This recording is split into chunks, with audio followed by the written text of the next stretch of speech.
Gold, trusted gold buyers. మీరు తాకట్టు పెట్టిన బంగారాన్ని విడిపించి ఈ రోజు ఉన్న మార్కెట్ ధరకు కొనబడను. తర్వాత 11th డే నార్మలీ మా ఇంట్లో 11th డే పేరు పెడతారు కదా, ఆ రోజు మా అమ్మగారికి జ్వరం వచ్చింది. సో ఏం ఫంక్షన్ జరగట్లేదు. So she was worried. తర్వాత మా నాన్నగారు హారోస్కోప్ డీటెయిల్స్ తీసుకొని ఒక స్మాల్ టైం అస్ట్రాలజర్ నెల్లూరులో కన్సల్ట్ చేశారు. ఫాల్ యువర్ చిల్డ్రన్, ఈ పిల్ల గురించి ఎందుకు వరీ చేస్తావు నువ్వు, ఇది ప్రీవియస్ జనంలో కార్తికేయ భగవాన్కి ఎక్కువ అభిషేకం చేసింది ఆమె. సో ఈ జన్మలో just like honey she will get a voice and she'll become a great singer అని చెప్పారు.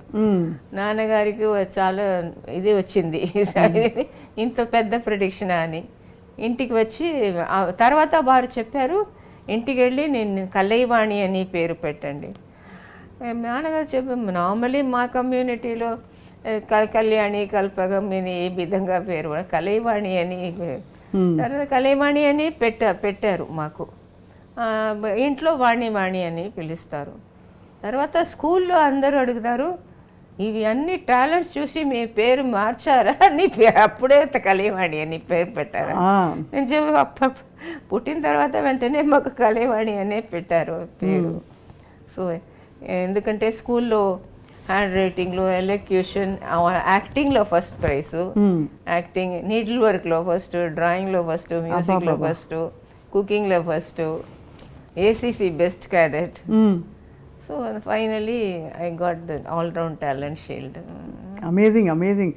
అసలు అందుకే మీకు ఆ పర్ఫెక్షన్ అన్నిట్లో కనిపిస్తుంది. అంటే ఫ్యూ ఇయర్స్ ముందు మా స్కూల్లో, నేను చదివిన స్కూల్లో పిలిచి మాకు విద్యార్థి రత్న అని అవార్డు ఇచ్చారు. ఏ స్కూల్ అమ్మా మీరు చదివింది? ఇక్కడ మైలాపూర్లో అండి. అప్పుడు పేరు lady Shivaswami girls high school, ఇప్పుడు నేషనల్ స్కూల్ అని. నేషనల్ స్కూల్ చదివింది. కాలేజ్ చదివింది queen Mary's college. Very popular. So అలాగా మామూలు బ్యాంకులో మీ ప్రయాణం మొదలుపెట్టి ఒక ఉద్యోగం కోసం అక్కడి నుంచి మలుపులు తిరుగుతూ one of the top singers of India అలా అవుతారని మీరు ఎప్పుడు ఊహించుండరు. అంటే అలా అలా అలా ఒక్కొక్క మెట్టు ఏర్పడుతూ పోయింది కదా వాణి అమ్మ. చాలా. మీరు కూడా పాడతారు కదా? కొంచెం కొంచెం నేర్చుకుంటున్నాను. కొంచెం కర్ణాటిక్ నేర్చుకుంటారా? ఎవరి దగ్గర? అంటే ఇదివరకు నేను శ్రీరామ్ శర్మ గారి దగ్గర నేర్చుకున్నాను. తర్వాత మన కారైకుడి రాజేశ్వరి పద్మనాభన్ మేడం అమ్మ క్లీన్ చేశారు. నేను తప్పులు పాడేవి, కొంచెం అనుస్వరాలు ఎక్కువ వచ్చేవి. వీణ కదా, వైణిక బాణిలో గమకాన్ని ఎలా పాడాలి, అనడానికి అనడానికి తేడా ఉంది కదా. ముందు ఇలా పాడేదాన్ని, ఆవిడ అలా పర్టిక్యులర్గా ఎలా గమకం పెట్టాలి అని అమ్మని. క్లాసికల్ మ్యూజిక్ ప్రోగ్రామ్ కూడా చేస్తారా మీరు? కొంచెం కొంచెం చేస్తాను. నాకు డివోషన్లు ఎక్కువ ఇష్టం. అన్నమాచార్య కీర్తనలు చాలా పాడాను. అన్నమయ్య పాటకు పట్టాభిషేకంలో విడిగా కూడా. నేను కూడా ఎక్కువ అన్నమయ్య కీర్తనలు నేను చాలా రికార్డ్ దేవస్థానం కోసం రికార్డ్ చేశాను. ఎన్నో. అమ్మ ఒక్క పల్లవి అన్నమయ్య కీర్తన మీకు బాగా మీకు ఇష్టమైంది ఏదైనా పర్లేదు. ఇందిరా నామమిందరికి కుందనపు ముద్ద ఓ గోవింద, ఇందిరా నామమిందరికి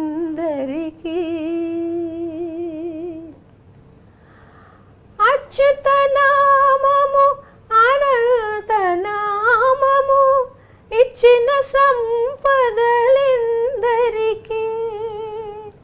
నచ్చిన సిరులు నాలుక తుదలు కొచ్చినో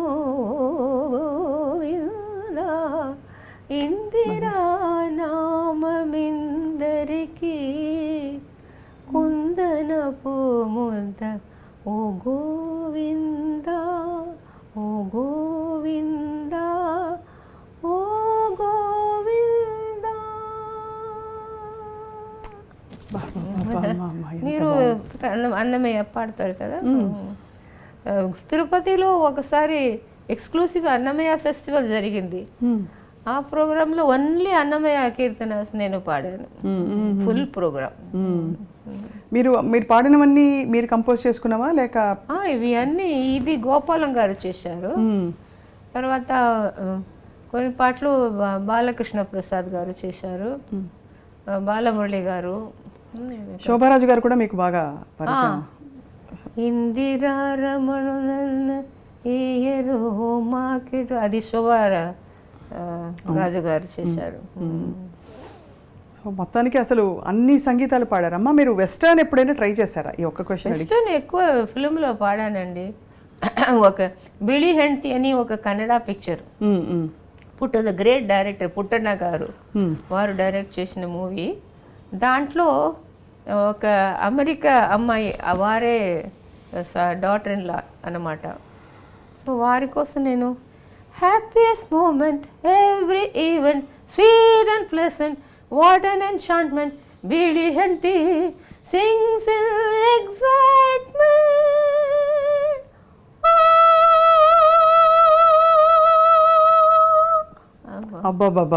పాట పాడాను. సో అన్ని బాణీలు అయితే వాణి జయరాం గారి బాణీలు అన్ని ఈ వాణిలో పలికాయి. పిక్చర్లు అన్ని పాటలు నేనే పాడు రంగేన హళ్ళి ఆ విధంగా పాడుతుంది కదా, ఫారిన్ యాక్సెంట్, ఆ విధంగా పాడాను. నాకు ఏమంటే బిలీఫ్, ఒక ప్లేబ్యాక్ సింగర్ అవుతే ఎనీ టైప్ ఆఫ్ సాంగ్ మీరు ఆ టాలెంట్ మీ దగ్గర ఉండాలి, అది ప్రూవ్ చేయాలి. లేకపోతే నాకు మొన్న ఇది ఈ టైప్ మాత్రం వస్తుంది, ఆ టైప్ మాత్రం వస్తుంది అంటే no, it's not good. So అన్ని టైప్స్ మీకు ఆ కెపాసిటీ మీకు రావాలి, ఆల్ టైప్స్ ఆఫ్ సాంగ్స్. ఎలా వాయిస్ని ఎలా మలుచుకోవాలమ్మా? ఈ తరం సింగర్స్కి అన్ని రకాల పాడుతున్నారు, మళ్ళీ చాలా టాలెంట్ మీరు అన్నట్టుగా. బట్ మన సోల్ అన్నిట్లో అదే సోల్ కనిపించేలాగా అది ఎలా పట్టుకోవాలా? నాడిని ఎలా రియాజ్ చేయాలంటారు? ఎలా ప్రాక్టీస్ చేయాలంటారు? పిల్లలందరికీ మేమే నేర్పించాలి, వినయంగా ఉండాలి, ఎల్డర్స్ దగ్గర రెస్పెక్ట్ ఇవ్వాలి, ఎల్డర్స్కి. మా అమ్మగారు నాన్నగారు వారికి రెస్పెక్ట్ ఇవ్వాలి. ఇప్పుడు ఈ టైంలో చూస్తే గ్రాండ్ పేరెంట్స్ కూడా టైం కూడా స్పెండ్ చేయరు పిల్లలు. అది కొంచెం సాడ్ కదండి. గ్రాండ్ పేరెంట్స్కు గ్రాండ్ చిల్డ్రన్ కూడా టైం స్పెండ్ చేయాలి అని ఒక ఇది ఉంది. So we should teach them all this. అవును. ఇప్పుడు గురు శిష్య పరంపర కూడా బాగా తగ్గిపోయింది. అంటే ఒక పాయింట్ కొంచెం ఈ టాలెంట్ అంటే వచ్చాక, ఇది అడుగుతున్నానమ్మా మీరు చెప్పండి, కొంచెం ఫేమ్ వచ్చాక ఆ లెర్నింగ్ డైవర్ట్ అయిపోతుందని ఏమన్నా అనిపిస్తుందమ్మా? మీరు ఇంతకాలం ఒక్క సాంగ్ హిట్ అయితే వారేమో దే హ్యావ్ అచీవ్డ్ ఎవ్రీథింగ్ అని. నేను నా జీవితంలో నేను చూసిన అబ్జర్వ్ చేసే అంత పెద్దవారు అందరూ చాలా ఎల్వి ప్రసాద్ గారు, నాగిరెడ్డి గారు, నాగేశ్వరరావు గారు. So they were all so humble. They have talk to me so nicely. Prasad స్టూడియోలో నేను పాడతాను రికార్డింగ్లో, ఎల్వి ప్రసాద్ గారు వస్తారు, అయితే డోర్ నాక్ చేసి వాణి కెన్ ఐ కమ్ ఇన్ అని అడిగి వస్తారు. వారు స్టూడియో అది. ఆ విధంగానే విజయ గార్డెన్లో రికార్డింగ్ జరుగుతుంది, సడన్గా కరెంట్ పోతుంటే నేను బయటకు వచ్చి కూర్చుంటాను అక్కడ till the current comes. So అప్పుడు నాగిరెడ్డి గారు వస్తారు, వచ్చి ఏమమ్మా ఇక్కడ కూర్చున్నా, నేను చెప్పాను నాకు కరెంట్ లేదు సార్ అందుకే. తర్వాత ఒక చైర్ తీసుకొని వారి పక్కన కూర్చుని ఆ లైవ్ వారి జీవితం గురించి అన్నీ చెప్తారు. అమ్మా use to sell ghee for 1.5 rupees. I took my cycle, I use to go from place to place అని.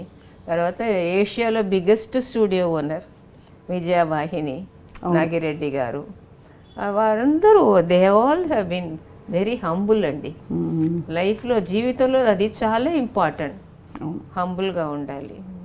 అది ఆ సంస్కారాలని ఇప్పుడు కొంచెం నేర్పించాల్సిన టైం పిల్లలకి, ఈ తరం సింగర్స్ అందరికీ.